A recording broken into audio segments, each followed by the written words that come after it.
This is just a cooler at 11 big blinds. King 6 suited on the left, I'm min-raise calling. I know he does shove pretty wide, and he knows, like I've said, that I have a wide button raising range. And King 6 suited is, a pretty playable hand post flop, even at 11 or 12 big blinds. It does dominate, even the 6x. I would prefer, I think King 6 is the lowest I'd go, because we still are dominating a few 6x hands that he could have in his flatting range. 6-7, 6-8 suited, 6-9 suited, possibly 6-10 suited. At least somewhat of the time. Sometimes he's probably folding those, sometimes he's 3-bet jamming those, sometimes he's flatting those. But yeah, for those reasons I min-raise with the intention of calling. When he raises small here, this is a interesting spot because there is a heart draw out there. I can see him raising small with the heart draw, but also he's going to have Queen X in his range. He's not necessarily 3-bet jamming Queen Jack, probably Queen Jack, Queen 10, Queen 9, Queen 8, Queen 7 are all hands that are definitely in his flatting range.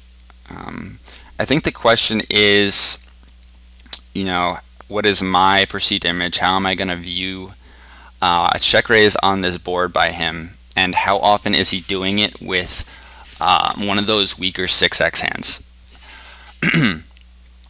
I decided to flat here with the intention of calling a lot of turns, actually, because I expect him to barrel a lot of turns. I don't think a player like him who's pretty strong is going to, I think he is going to check raise small, wide range, like 9-10, 9-jack, 9-8, all those hands some percentage of the time. He's going to realize, like, I'm c-betting this board a very high percentage of the time, and a player like this is going to pick that up and then check raise wide himself, but a player who's pretty strong is also going to realize he has to barrel turn a bunch. And if I am flatting here, once the pot is going to be 165, 260, it's going to be like 310. He's going to have to jam a bunch of turns, and therefore I'm going to have to call a lot later. So my intention here is to call and then call turns.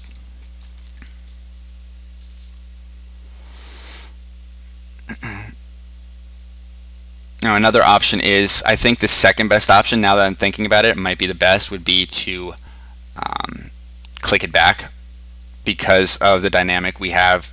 We've seen each other play a bunch, pretty aggressive. There is the possibility that I'm just bluffing by clicking it back with absolutely no value, no showdown value, and it's just with the intention of getting him to shove. With that said, like, we just haven't played enough to really have that aggressive dynamic.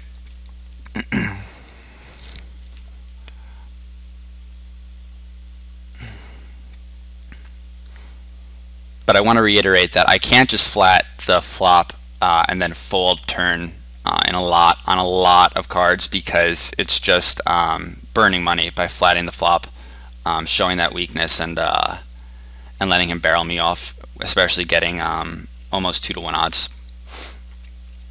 I think about betting this turn for a second. I know I thought about it at the time, because when he does check the turn, I expect, like, I really think he does have a lot of Queen X when he checks his turn, because he expects me to kind of have like ace high here a fair amount.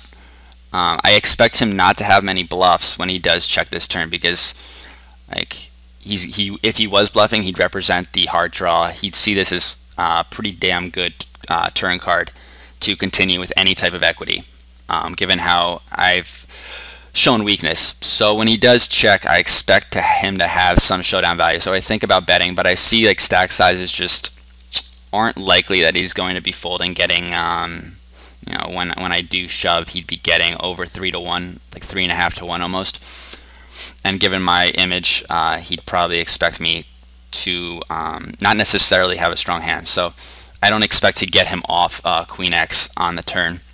On the river, I believe he checks again, and I think about betting for value for a minute, and then I realize like there's just so many instances where I guess he does show up with, you know, if he was to call, it would just be me hoping that he'd have one of those 6x combinations that I beat, like 6-7, 6-8, 6-9 suited.